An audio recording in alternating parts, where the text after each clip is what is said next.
Hi friends, ಎಲ್ರಿಗೂ ನಮಸ್ಕಾರ. ನಾವು ಹಚ್ಚಿರುವ ದೀಪ ಸಂಪೂರ್ಣವಾಗಿ ಉರಿದು ಹೋದರೆ ಏನಾಗುತ್ತೆ? ನಾವು ದೇವರ ಮನೆಯಲ್ಲಿ ಪೂಜೆಯನ್ನು ಮಾಡಿದರೆ ಖಂಡಿತವಾಗಿಯೂ ದೀಪಾರಾಧನೆ ಮಾಡುತ್ತೀವಿ. ಪೂಜೆಯ ಸಮಯದಲ್ಲಿ ಅಲ್ಲದೆ ಬೆಳಗ್ಗೆ ಸಂಜೆ ನಾವು ದೀಪಾರಾಧನೆಯನ್ನು ಮಾಡುತ್ತೀವಿ.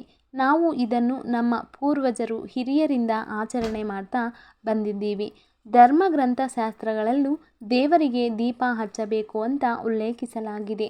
ಹಿಂದೂ ಧರ್ಮದಲ್ಲಿ ದೀಪಕ್ಕೆ ಹೆಚ್ಚಿನ ಮಹತ್ವ ನೀಡಲಾಗಿದೆ.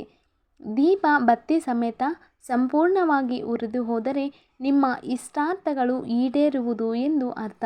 ನೀವು ದೇವರ ಮುಂದೆ ಏನು ಬೇಡಿಕೊಂಡು ದೀಪವನ್ನು ಹಚ್ಚಿರುತ್ತೀರ ಆ ಕೆಲಸ ಶೀಘ್ರದಲ್ಲೇ ಈಡೇರುವುದು ಎಂದು ಅರ್ಥ.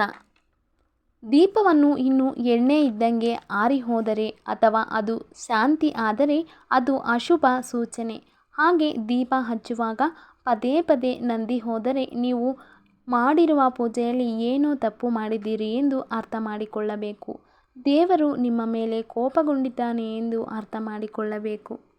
ವಿಡಿಯೋ ಇಷ್ಟ ಆಗಿದ್ದರೆ ಪ್ಲೀಸ್ ಲೈಕ್ ಮಾಡಿ, ಚಾನಲನ್ನು ಸಬ್ಸ್ಕ್ರೈಬ್ ಮಾಡ್ಕೊಳ್ಳಿ. ವಿಡಿಯೋ ನೋಡಿದ್ದಕ್ಕಾಗಿ ಧನ್ಯವಾದಗಳು.